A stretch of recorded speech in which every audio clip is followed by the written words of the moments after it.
every day. We scroll. We click. We share. But here's the truth. Not everything you see online is real. Social media influencers identified by most Filipinos in the news survey, the main spreaders of false information.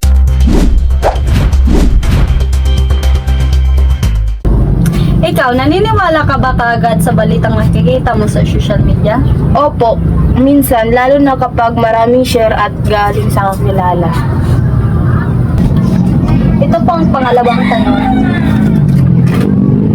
Ano ang epekto kapag fake news pala?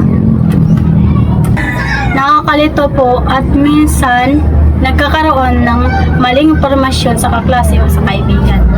Ano pong ma-advise nyo sa mga mag-aaral na naapektuhan ng mga maling impormasyon? Masasabi ko lang sa mga kabataan, bago i-share, magbasa muna. At para makaiwas sa mga fake news.